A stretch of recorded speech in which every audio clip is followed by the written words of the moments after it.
Joining me on the show tonight, Dr. Suraj Yengde he's the author of Caste Matters. He's a scholar. We have Alokit Tripathi, PhD student from Delhi University. He's part of the general category student. We also have Professor Chandra Bhushan Sharma, who's an educationist, a renowned educationist, I must say. Dr. Yengde, I'm going to begin with you.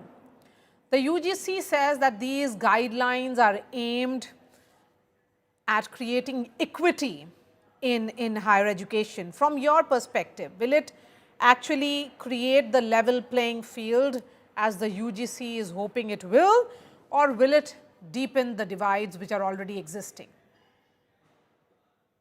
It's good to see you, Miriam, again, and I wish the country a happy Republic Day. I want to pay tributes to all the framers of Constitution who have contributed and also single out Dr. Ambedkar for his yeoman's service to the nation. This new directive, I think we should welcome it simply because it really covers, it backs its policy with data. And the numbers that you have just highlighted, 118% rise, which is quite a significant number. It's not just double, it's more than 100%.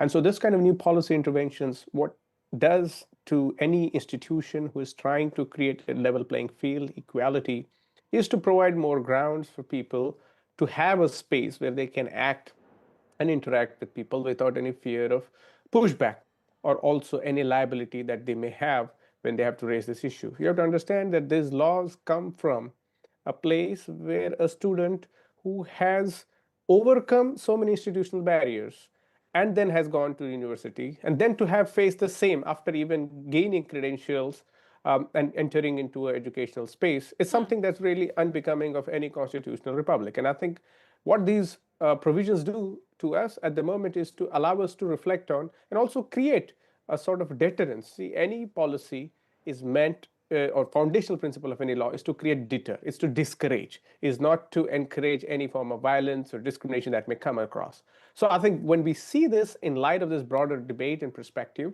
I think it's a great welcoming move. And I think the department and the UGC who has done work behind this deserves a commendation. Okay, so you are welcoming it.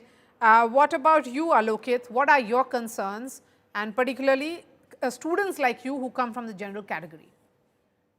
Ma'am basically इस जो नया जो UGC equity जो इन्होंने include करी है guidelines में उस मेरे अकॉर्डिंग इसमें एक सबसे पहली बेसिक जो कमी देखता हूं मैं वो है एक डेफिनेशन जो लिखी गई है कास्ट बेस्ड डिस्क्रिमिनेशन की जो नया क्लॉज ऐड करा है उसमें इन्होंने एससी एसटी और ओबीसी को एज अ विक्टिम मेंशन करा हुआ है तो victim can be a general caste boy और girl can also be a victim ना तो सबसे बड़ी प्रॉब्लम तो उसमें मुझे ये दिखती है अपार्ट फ्रॉम दैट जो दूसरा है उसमें जो पीआईएल डाली गई थी सुप्रीम कोर्ट ने भी जो मेंशन किया था उसमें ओबीसी को कहीं पे भी इसमें इंक्लूड करने की बात नहीं करी गई थी तो मेरे according this is completely a political move कह सकता हूँ इसको कि जो ओबीसी को जो इंक्लूड करा गया है वो एक पॉलिटिकल मूव है.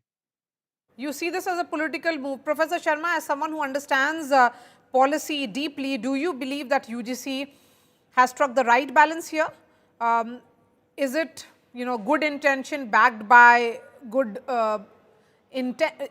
The intention is right, but what about execution? And that's where the big challenge would be. Thank you, Maria. I guess this is uncalled for regulation which the UGC has issued. Okay. As told, the Supreme Court had given a direction to the University Grants Commission to come up with such a regulation in the Vemula case that took place in Central University of Hyderabad. I have very strong belief that the University Grants Commission failed to convince the Honorable Supreme Court that the case was or the suicide happened in spite of all the measures that we already have. I don't understand why we are in spite of the guidelines which is known as the SEDGs, guidelines for providing equitable opportunity for socio-economically disadvantaged groups. Why do you need a new regulation? You already have the internal complaints committee, which is a very, very strong and powerful body on all campuses. And we have seen on campuses, every complaint is taken very seriously and campuses are satisfied. Now, you have also made a provision of ombudsman who is a person of eminence from judiciary or academics, and still you are coming up with this. I guess this is just to satisfy the Honorable Supreme Court. University Grants Commission failed to do its duties in convincing the Supreme Court that we already have these mechanisms. Now, this is one part of it, Maria, but on a very serious note, I have a feeling as an educationist, do you believe the complete society and the courts that we are a bunch of scoundrels in the university teaching our students and we don't love our students? You are asking me to write a note every academic year that I will not discriminate, I will be indiscriminately, and I will treat all students equal. That means you believe that till now we have been discriminating and still students follow us. Okay, but you are making our job very, very difficult on campuses. Now we are shifting from term and exam to semester, where internal assessment is becoming part of it. How would we do our internal assessment? Then Dr. Yengde, the concerns are legitimate here about the fairness. And perhaps there's no need for a provision of this nature. Why bring it at all? Not required. Dr. Yengde, will you respond, please? Yes, I mean, I think when we're talking about fairness, the premise is that we are a fair society. That is a very wrong assumption. We are starting off from a point of departure, which is unfair. And to set unfairness into motion, we need fairness. Now, I take the concerns of fellow panelists into consideration, and I would just want them to take a step back and think about all those vulnerable students, let's say coming from the hill areas of some tribal land.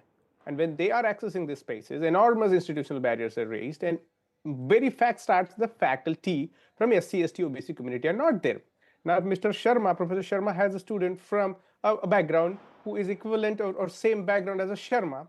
He may be able to relate to it, but there's no way I can tell you if Professor Sharma has no access to any tribal land or a Dalit community, will be able to empathize with the lived reality of this.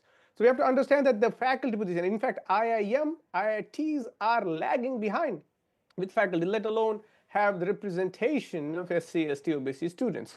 Now, taking into this fact, if the whole idea is to set across a precedence of fairness, why is there not recruitment adequate to the SC, ST, OBC population in the positions of faculty teaching, as well as the students who are apportioned a certain quota in universities? And we see there is a big blank check that remains to be filled. Moreover, when we recognize that the provisions are meant to support students, especially the kind of bureaucratic barriers that Professor Sharma has pointed out that may create if we are moving to semester and we have to write an additional report. I mean, you have to be accountable to that. That's why students are facing this problem. And if you are somebody who is there to look out for your students, I'm sure you'll have a joy to write a report to say, you know what, I did this, and this is the constitutional mandate. But the question here is, Dr. Yengde, that aspirations of students like Alokit are perhaps being compromised in the name of social justice. I don't think so. I mean, I don't think Alokit has to worry about it if he's not going to go and commit a crime against STs, OBCs. If Alokit is just being a good Alokit student, contributing to the nature of fake cases होंगे, जो fake allegations हो सकते हैं, उसके लिए भी इसमें कहीं पे भी कोई भी पनिशमेंट मेंशन नहीं करी गई है, जो विक्टिम्स होंगे उसके लिए, वो भी तो इसमें एक ड्रॉबैक हो सकता है सर. नहीं, Alokit, आप सही कह रहे हैं. Miriam, if I may respond to him in Hindi or English, whatever you recommend. Yeah, whatever you think is right. Please go ahead. He's spoken in Hindi. You can do it. आपकी जो चिंता है उससे मैं वाकिफ हूं, पर आप चिंता ना करें Alokit. क्या होता है कि हर कायदे का एक नियम होता है. अगर कायदे वहां बने हुए हैं तो उस हिसाब से तो भारतीय संहिता भी मत लगाओ.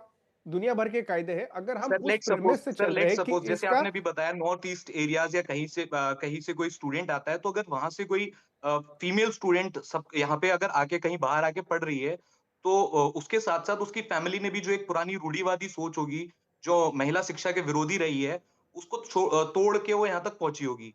अब उसको यहाँ पे बाहर यूनिवर्सिटीज में आके ऐसे फेक एलिगेशंस का सामना करना पड़ता है, तो मतलब फाइनली तो वो वहीं पे आके रुक जाती है. फॉर एग्जांपल लेट्स से अभी मैंने एक न्यूज में देखा था, SRCC जो एक टॉप मोस्ट इंस्टीट्यूट माना जाता है, वहां पे एक फीमेल स्टूडेंट पे फेक एलिगेशंस लगाए गए SC/ST एक्ट्स के। Now, what we are necessarily seeing here is there is a deep anxiety among the dominant caste students who are used to penetrating into the system by ensconcing their own self and really dominating within the discourse of their own caste culture. Now, if people like Alokit are confident that I am not going to do anything that's going to be against the constitutional value and the principles, I'll treat everyone equal, he need not worry about fake allegations. Let me ask The that question to Professor Bhushan fake Sharma. Allegations है, जो fake allegations होंगे उसके बारे में Professor बात कर रहा Sharma हूं। first. Do you think that the UGC should revisit these guidelines, or should students like Alokit just adjust to the new reality? Professor Sharma. I strongly feel that this regulation is uncalled for. This must be revisited, and trust your institution, trust your academia. Instead of this regulation, I will ask one thing. You say that on the committee we will have 3 professors. The UGC can the UGC ensure that every public university has at least 3 professors? You don't have. You don't have teachers. You have not filled a position in many states for last 10 to 15 years, and you are talking of these committees. Think about your teachers. Instead of doing something for the universities, I think this is a political move and not an academic so move. that question that I asked, because of the backlash that we are seeing, what's the way forward? Alokit, your response, and then I'll give the last word to Dr. Yengde. अब मेरे according एक जो problem है उसमें equity squad का भी mention किया गया है, जो 24/7 एक कॉलेज में कॉलेज प्रेमिसेस में या कैंपसेस में एक सर्विलांस पे रहेगी, सर्विलांस रखेगी स्टूडेंट्स के ऊपर, उनके सारे वर्ड्स, उनके सारे एक्शंस के ऊपर। तो सबसे पहले मतलब व्हाट आई थिंक, जहां एक तरफ गवर्नमेंट जो है वो साइंटिफिक टेम्परामेंट की बात करती है, वहीं दूसरी तरफ ऐसी नए रूल्स या रेगुलेशंस लाके आप फाइनली कंट्री को वहीं पे ही खड़ा कर देते हो जिस सोच से हम लोग बाहर निकल कर आए थे। और जब हम एडमिशन के टाइम पे एक अंडरटेकिंग साइन करेंगे कि कोई भी कास्ट बेस्ड डिस्क्रिमिनेशन हम नहीं करेंगे, तो ये एक तरीके से जो है कास्ट बेस्ड डिस्क्रिमिनेशन को और बढ़ावा देगा। उससे हमें और ये चीज होगी कि पता चलेगा कि अच्छा ये कास्ट बेस्ड डिस्क्रिमिनेशन हमें नहीं करना है, तो उससे एक तरीके से बढ़ावा मिलेगा। This is what my thinking is. Okay, I'll give the last word to Dr. Suraj Yengde. Please go ahead. Thank you, Miriam, for hosting this panel. I think what we ought to understand is there is a fear within the culprit's mind that I may commit this crime. So let me just be, aware of this and not commit to it. Sir वो fear और जो डर और जो भय है वो तो सर कहीं पे भी डेवलप हो सकता है ना। मैं जब मुझे पता ही नहीं है कि इम्प्लिसिट और एक्सप्लिसिट एक्ट्स हैं क्या, उसमें डिफाइन ही नहीं किया गया है कहीं पे भी, तो मुझे नहीं पता जो मेरे लिए इम्प्लिसिट हो वो सामने वाले के लिए ना हो, या सामने वाले के लिए जो इम्प्लिसिट हो वो मेरे लिए ना हो। तो ये तो एक प्रोफेसर, टीचर्स और जो नॉन टीचिंग स्टाफ जो है इवन उनमें भी एक गैप बनेगा ना। Okay, let Dr. Yengde finish his point, please. Yeah, sure. Thank you, Miriam. I think that's why we need an overhaul of the system, and we really need this kind of compulsory education about caste sensitivity, making students aware despite their background to know about each other's. For unfortunately, our curriculum is so geared towards fitting the dominant narrative that very rarely we see SC/ST culture and their kind of linguistic apologies that they come with by having their own tone into this market getting underrepresented. And so for us, when we see this kind of a policy that is coming out with certain measures of progressiveness, we have to welcome the equity, and it's very good because we have seen that there is a rise of 118% of such cases, and this is the government data. Non-government data exceeds.